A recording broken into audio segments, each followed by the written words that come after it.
حي على الفلاح. A man comes to the Prophet ﷺ and he says to him that my mother died suddenly. And he said, I think لو تكلمت تصدقت. If she were able to speak, then she would want to give charity.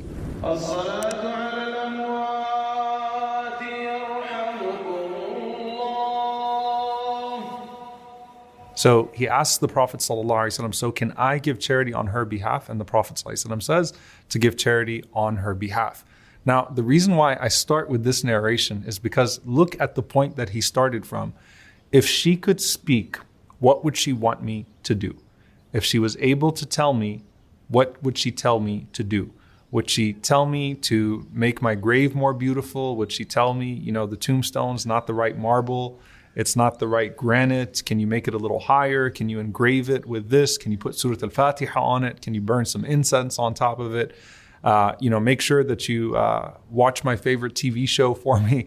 What would she ask you to do? What would your loved one ask you to do? They would ask you to give charity. They would ask you to do good deeds on their behalf because that's what they need right now. And in fact, they would be angry with you and admonish you over the money that's wasted on things that are of no benefit to them whatsoever, right? And subhanAllah, you see that sometimes, that there is so much that's spent on the funeral, on the celebrations of life that come after, on the tombstone, on the grave, things that of course do end up in the realm of the sinful even. But at the end of the day, come back to it. What would that person say to me if they could speak? What would they want me to do? And then consider the other side of the realm. The Prophet ﷺ mentions the righteous person who is in their grave, and then suddenly a visitor comes. And this visitor is exceedingly beautiful, has a beautiful smell, has beautiful clothes. And as this visitor comes to the grave, the visitor says, Abshir, glad tidings, billadhi yasurruk, with that which makes you pleased, and that which you were promised. And the person responds and says, that face, this wajh, what a beautiful face. And this type of face, wajhu kal wajh, yaji'u bil khair. This is a person that is definitely coming with good news. I know that if I was expecting a punishment, this is not the person that would come to me to give me bad news. This is a person that would come to me to give me good news. Man, and who are you? Because you have to be bringing good news. Are you one of the righteous souls? Are you an angel? Who are you? And imagine how stunned the person is. May Allah make us that person when the one responds and says that I am your amal salih. I am your good deeds. SubhanAllah, this is a consistent trend when we're talking about the hereafter, that our good deeds will be personified, just as our sins and just as our limbs will become people that testify against us on the Day of Judgment. May Allah protect us from using our tongue, using our limbs, our hands in ways that are displeasing to Him. In the same way, a person meets their siyam, meets their fasting on the Day of Judgment, meets their recitation of the Quran on the Day of Judgment as people that come to give good news. Now, anything in this life that you could have given to that person, right? You think about the most beautiful piece of jewelry that you would have bought, the most precious gift you would have bought, the best day of your lives together. Anything that you had ever done in this life to benefit them or to make them happy or make both of you happy in the process, that has died along with that person in the sense that they can't benefit from it anymore, right? But when you do good deeds on their behalf, and those good deeds accompany them in their grave, and those visitors come to them, or that visitor comes to them, and that is the good deed that you continued on their behalf, how pleased is that person going to be with your action?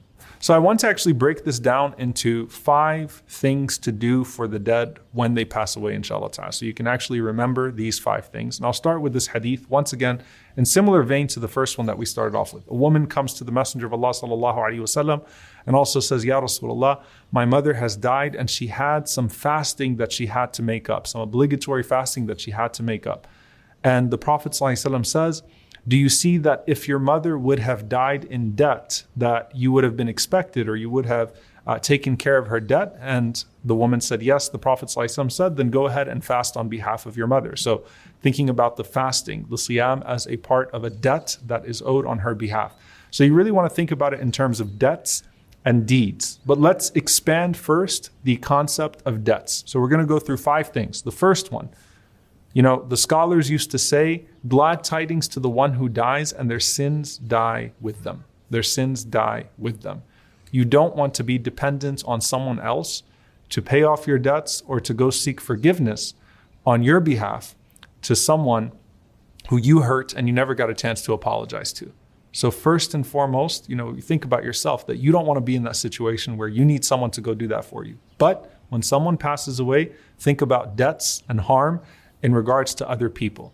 Immediately, see if they have debts that they owe to people. Immediately, see if there are people that have been harmed by them or that feel that they were wronged by them, and go seek forgiveness on their behalf. Ask them to forgive your loved one and say, listen, death has come. This was a reminder. Please do forgive them. They will be in need of that.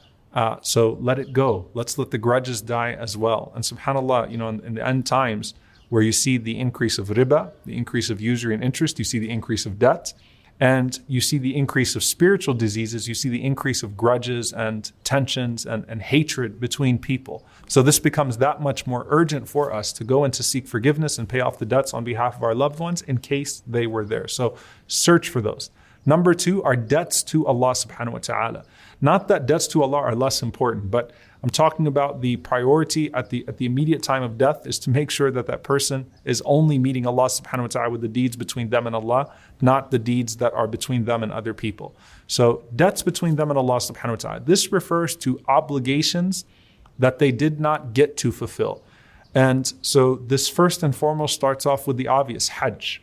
There are many times people make Hajj on behalf of their loved ones because their loved ones were not able to make Hajj themselves because they never got the chance to. Okay, so Hajj, after you make your own faridah, you make your own obligatory Hajj, if you have the opportunity to do Hajj on behalf of that person. Siyam, fasting, which is in the example that was mentioned by the Prophet ﷺ to that woman. This is referring to obligatory fasts that were to be made up and the person passed away before they were able to make up their fasts. And that's why, by the way, it's important for you to let people know yourself if you have fasts that you need to make up, your close ones, your loved ones, someone, so that if you pass away, they could make up those fasts on your behalf.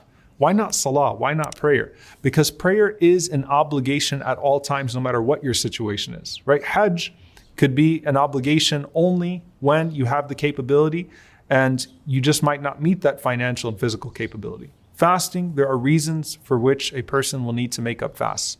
But prayer, there is no excuse to delay the prayer, to miss the prayer, even if a person can only pray with their hands, with their eyes. And if a person was unconscious, then they're forgiven for that anyway. But so long as a person was conscious, then prayer was their obligation. And if they did not fulfill that obligation, then you are not able to fulfill that obligation on their behalf.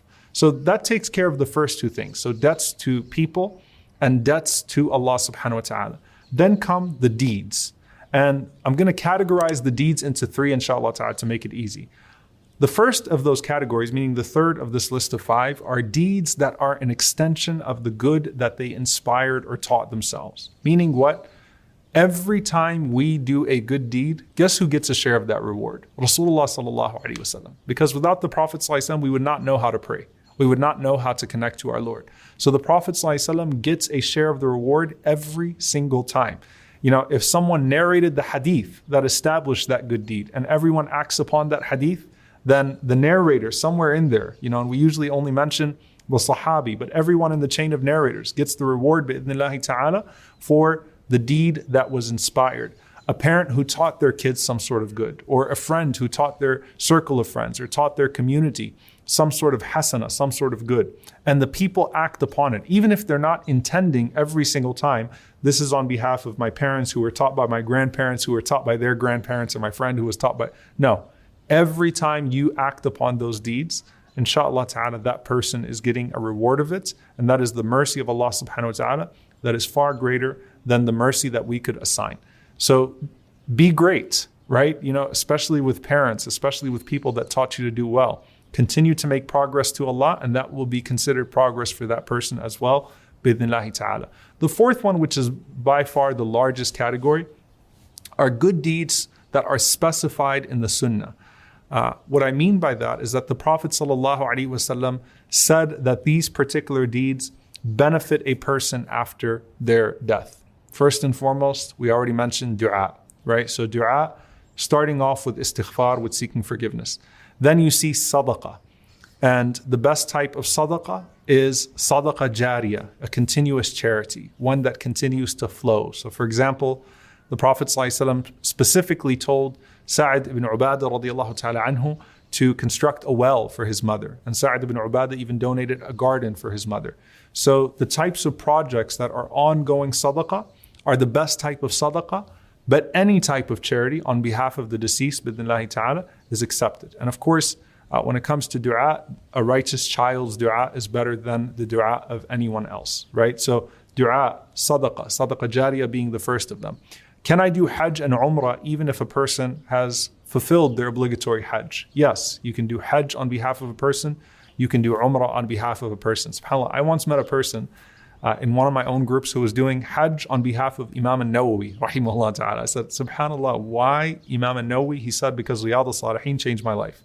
So he'd done multiple hajjs, and mashallah, he decided to do hajj on behalf of Imam al-Nawawi. So if you want to do hajj on behalf of your loved one or umrah on behalf of your loved ones, and even people that just benefited you, this is something that Allah subhanahu wa ta'ala has given us to where we can keep connected.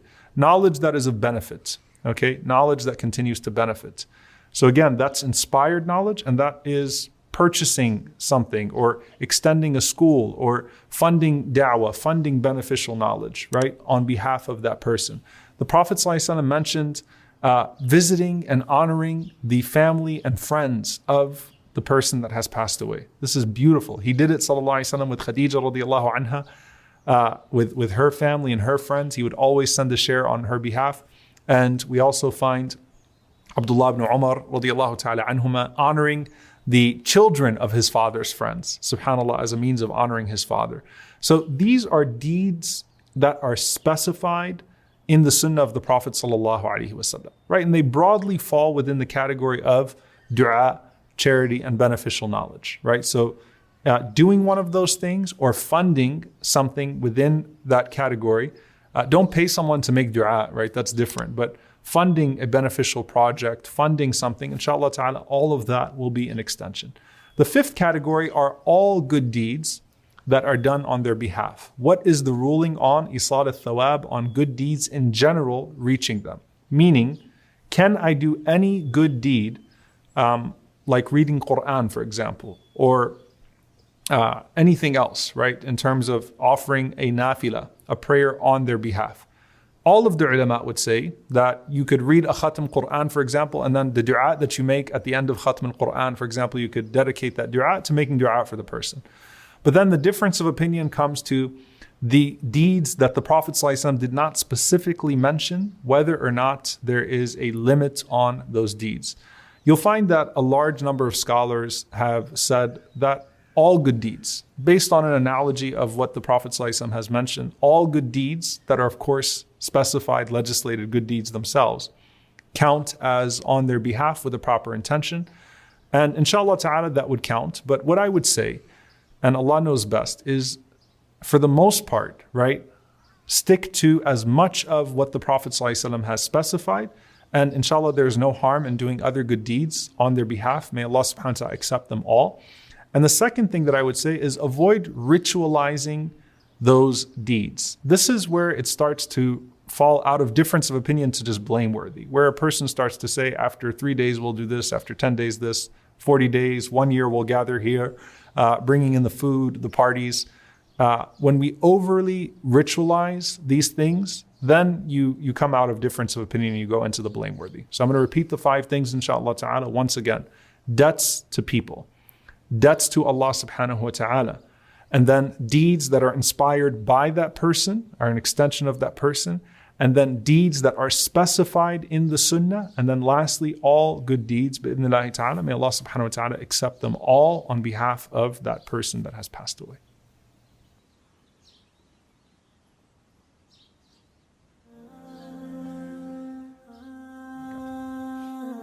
Assalamu alaikum wa rahmatullah. If you enjoyed this video, please do share it with friends and family. If you want to see more videos from this series, click on the box at the top. If you want to see other videos, click on the box at the bottom. And don't forget to hit the subscribe button. Thanks.